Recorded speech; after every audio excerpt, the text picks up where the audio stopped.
Delhi border पर हम मौजूद हैं, जहां पर आपने देखा कि किस तरह से पंजाब और हरियाणा के किसान पिछले 3 दिनों से यहां पर बैठे हुए थे और आज चौथे दिन में जब ये आंदोलन प्रवेश कर गया तो ऐसा नहीं है कि सिर्फ पंजाब और हरियाणा के किसान यहां पहुंच रहे हैं, बल्कि राजस्थान, उत्तराखंड, एमपी और दूर दूर से किसान यहां पर पहुंचे। आप देख सकते हैं कि उत्तराखंड के कुछ किसान हैं जो जैसे ही उनको मीडिया के जरिए खबरें पता चली कि किस तरह से दिल्ली में जो किसान है, देश भर का किसान पहुंचना शुरू हो चुका है और कितनी परेशानी में है, क्योंकि जो केंद्र सरकार की तरफ से कानून बनाया गया है उसको लेकर किसानों का कहना है कि यह कानून सभी किसानों के फेवर में नहीं है, इसको लेकर सभी किसान परेशान है। तो उत्तराखंड से कुछ किसान हमारे साथ मौजूद हैं, उनसे हम जानना चाहेंगे, सर क्या कुछ कहना चाहेंगे, क्या परेशानी है और किस चीज की आप खेती करते हैं, कितने सालों से करते हैं, और जब किसानों की परेशानी आपने देखी, आप भी यहाँ पर इतनी दूर से आए हैं, क्या कहना चाहेंगे?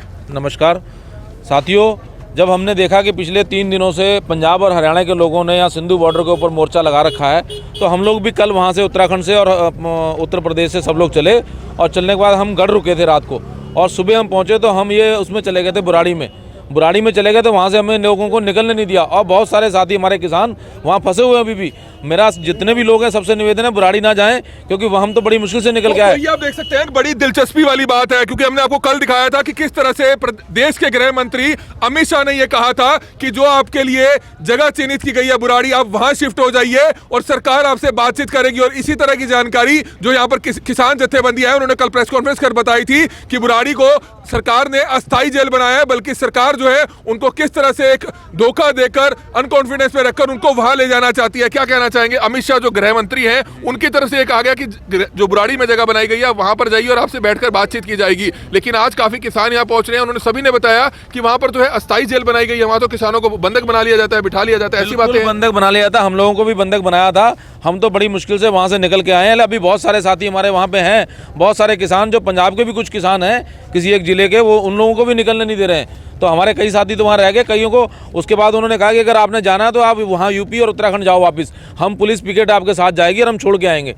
तो हमने जब वहाँ पे बैठ गए, धरने पे बैठ गए, जब हमने बहुत ज़्यादा वो किया तब हमको निकलने दिया, लेकिन बाकी लोग नहीं निकल पा रहे हैं। तो मेरा किसानों से ये अनुरोध है कि वहाँ ना जाके आप यहाँ पे इकट्ठे हो, एक ही जगह पे सिंधु बॉर्डर पे आ जाओ। चाहेंगे इतनी दूर से आप पहुंचे हैं, पंजाब हरियाणा के किसान इस आंदोलन को लगातार सभी बैरिकेड्स को तोड़ते हुए नजर आ रहे थे। हमने भी जो है अंबाला से कवरेज किया, शाहबाद से कवरेज किया, करनाल में देखा, पानीपत में देखा, सोनीपत में देखा, सभी जगह जो है बैरिकेड्स को तोड़कर किसान दिल्ली आखिरकार पहुंच गया। सरकार ने काफी जो है यहाँ तक खोद दी थी, सड़कें तक खोद दी थी, लेकिन जो किसान है वो वहां पर पहुंचा। हालांकि मामले दर्ज हुए हैं किसान नेताओं के खिलाफ, किसानों के खिलाफ हुए हैं। तो आप उत्तराखंड से आए हैं, इतनी दूर से आए हैं, इस पर क्या कुछ कहना चाहेंगे? जो किसान कानून बनाया गया है, किसान अधिनियम बनाया गया है, क्या लगता है आपको कि किसानों के एक फेवर में है ये कानून? क्योंकि सभी जो नेता हैं, सभी बीजेपी के नेता हैं या दूसरी पार्टियों के नेता हैं, तकरीबन ये कहते हैं कि जो किसानों के फेवर में है, इस पर क्या कहना चाहेंगे? देखिए, आप कुछ समय के लिए कुछ लोगों को बेवकूफ़ बना सकते हैं, ऐसा नहीं हो सकता कि बहुत सारे लोगों को बहुत समय के लिए बेवकूफ़ बनाया जाए।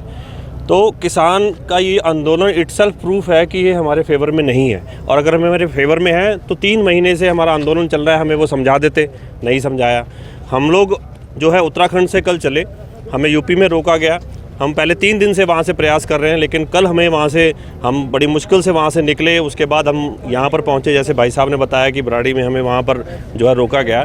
तो ये हम ये कहना चाहते हैं कि ये आंदोलन पंजाब हरियाणा का आंदोलन नहीं है, ये किसानों का आंदोलन है और पूरे भारत के किसान का आंदोलन है। जैसे जैसे अब ये मुहिम आगे बढ़ेगी, आप देखेंगे कि पूरे जो अभी पूरा जो है अभी पूरा हिंदुस्तान इसमें जुड़ेगा। ठीक है जी, तो यही मैं कहना चाहता हूं कि सरकार को आगे आके हमसे बात करनी चाहिए और इसका कुछ समाधान निकालना चाहिए। तो ये आप देख सकते हैं 4 दिन हो चुके हैं, हालांकि केंद्र सरकार ने अपनी तरफ से बात आगे पहुंचाई थी किसान सभी संगठनों तक कि वे बैठकर बातचीत कर सकते हैं, लेकिन उनकी एक शर्त थी कि वे दिल्ली बॉर्डर को जो जाम किया हुआ है इसको छोड़िए और आप बुराड़ी जगह पे आपको जगह दी जा रही है वहां पर मूव कर जाइए। लेकिन सभी किसान संगठनों ने, किसान जत्थेबंदियों ने इस बात के लिए कल ही मना कर दिया था। उत्तराखंड से कुछ और किसान हैं, आप इतनी दूर से पहुंचे हैं, क्या कहना चाहेंगे? हम यही कहना चाहते हैं कि यहाँ पर ये आंदोलन पूरे देश के किसानों का आंदोलन है। यहाँ पर सारे प्रदेशों से यहाँ पर किसान पहुंचे हैं और आगे भी भारी संख्या में पहुंचेंगे, और जब तक ये काले कानून वापस नहीं होते हैं तब तक पूरे देश के यहाँ पर किसान डटे रहेंगे। तो उत्तराखंड के साथ साथ यूपी के किसान भी पहुंचना शुरू हो चुके हैं। चौथे दिन में यह आंदोलन पहुंच चुका है। दिल्ली बॉर्डर से आप ये लाइव तस्वीरें देख सकते हैं। प्रधानमंत्री नरेंद्र मोदी ने कल मन की बात में एक बात कही थी कि किसानों को जो उनकी फसल का जो पैसा है वो 3 दिन में मिल जाएगा। इस पर आप क्या कहना चाहेंगे? आप यूपी से आए हैं। पिछले महीने की 25 तारीख को हमारी ट्रैक्टर ट्राली 60 किलोमीटर दूर एक मंडी स्थल पे बुलाई गई और 26 तारीख रात को बोला गया कि भाई तोल बंद है। अब बताइए, अगर किसान एक महीने मंडी में रहेगा तो वो और क्या करेगा?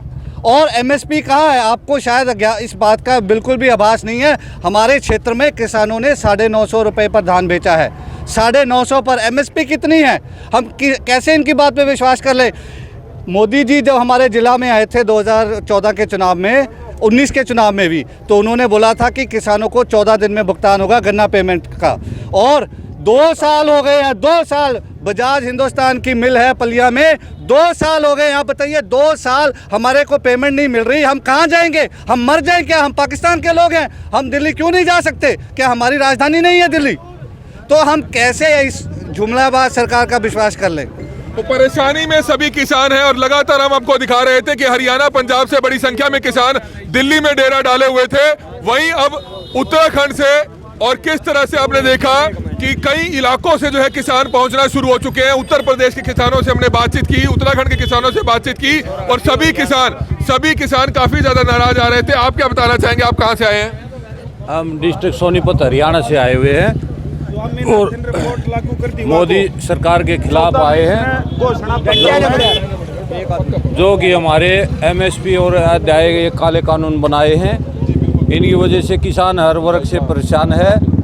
और हमारे को 2014 में ये मोदी जी आए थे और 19 में भी आए हैं और ये कह रहे थे किसानों की आय दोगुनी करेंगे। हमारे को गन्ने के भी पैसे ठीक टाइम पर नहीं मिल रहे। आपने देखा कि हरियाणा के किसान भी परेशान हैं। जी हाँ, हरियाणा के किसान भी परेशान हैं। स्वामीनाथन रिपोर्ट लागू नहीं की, पेमेंट समय पर नहीं मिलती। जिस तरह से हमने आपको पहले दिखाया, उत्तराखंड, उत्तर प्रदेश और हरियाणा के किसान, सभी किसान अब यहाँ पर बड़ी संख्या में पहुंचना शुरू हो चुके हैं। हालांकि हरियाणा और पंजाब के किसानों ने तो ये आंदोलन मिलकर शुरू किया था, लेकिन हमने आपको दिखाया कि किस तरह से बड़ी दूर से उत्तराखंड के कई इलाकों से, उत्तर प्रदेश के कई दूर दूर जिलों से किसान यहाँ पर पहुंचे हैं और चौथे दिन में जो है ये आंदोलन पहुंच चुका है। आगे कितने दिन ये आंदोलन चलेगा इस बारे में कुछ नहीं कहा जा सकता। हमारी आप सभी से अपील रहेगी कि जितने भी लोग इस खबर को देख रहे हैं, इस खबर को ज्यादा से ज्यादा जरूर शेयर कीजिएगा। कमल मिड्डा, करनाल ब्रेकिंग न्यूज, दिल्ली।